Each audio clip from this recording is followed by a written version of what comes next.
Hello everyone, আমার আজকের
ঢাকনা খুলে দেখছি 20 মিনিট পরে আমি ঢাকনা খুলে দেখছি আমাদের 80% সিদ্ধ হয়ে গেছে। আমি একটু নেড়ে দিচ্ছি। হ্যাঁ, দেখে বোঝা যাচ্ছে যে আমাদের 80% সিদ্ধ হয়ে গেছে। এখন আমি আমার রান্না করে রাখা মাংসগুলো এর সাথে অ্যাড করে দিব।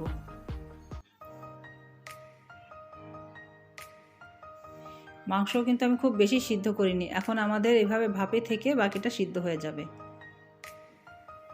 আমি সবগুলো মাংস এভাবে দিয়ে দিয়েছি এবং এখন ভালোভাবে নেড়েচেড়ে মিশিয়ে নিব। মিশিয়ে নিয়ে আমি রাইস কুকারে ঢাকনা দিয়ে দিব। দিয়ে আর 15 মিনিটের মতো আমি এভাবে ঢাকনা দিয়ে রেখে দিব। তাহলে আমাদের যতটুকু সিদ্ধ হওয়ার বাকি ছিল বাকিটা সিদ্ধ হয়ে যাবে। উপর দিয়ে আমি ওই যে পেঁয়াজ বেরেস্তা করে রেখেছিলাম, এর সাথে আমি চিনি মিক্সড করে পেঁয়াজগুলো একটু মাখিয়ে নিয়েছি। এখন আমি এর উপরে পেঁয়াজ বেরেস্তা ছিটিয়ে দিচ্ছি। দিয়ে আমি ঢেকে দিলাম। ঢেকে দিয়ে 15 মিনিট অপেক্ষা করব। 15 মিনিট পর আমরা সুন্দর করে একটি প্লেটে বাড়বো, বেড়ে সুন্দর করে ডেকোরেশন করে নিব পরিবেশনের জন্য। আমাদের ঝটপট তৈরি হয়ে গেল চিকেন বিরিয়ানি। এখন আমি পেঁয়াজ বেরেস্তাগুলো নেড়ে চেড়ে দিচ্ছি। ভালোভাবে নেড়ে আমি চালের সাথে মিশিয়ে নিচ্ছি ভাতের সাথে। পেঁয়াজ বেরেস্তাগুলো তো আমি উপরে ছিটিয়ে দিয়েছিলাম, এখন এগুলো আমি বিরিয়ানির সাথে মিশিয়ে নিই। ব্যাস হয়ে গেল আমাদের খুব ঝটপটে রাইস কুকারে চিকেন বিরিয়ানি। ভিউয়ার্স, আশা করি আমার ভিডিওটি ভালো লেগেছে। আর যদি ভালো লেগে থাকে তাহলে অবশ্যই একটি like, comment, share and subscribe করবেন আর আপনার ফ্রেন্ডসদের সাথে শেয়ার করবেন। আর দেখা হবে আগামীতে নতুন কোনো রান্নার নতুন কোনো টিউটোরিয়ালে। সেই পর্যন্ত সবাই সুস্থ থাকুন, ভালো থাকুন।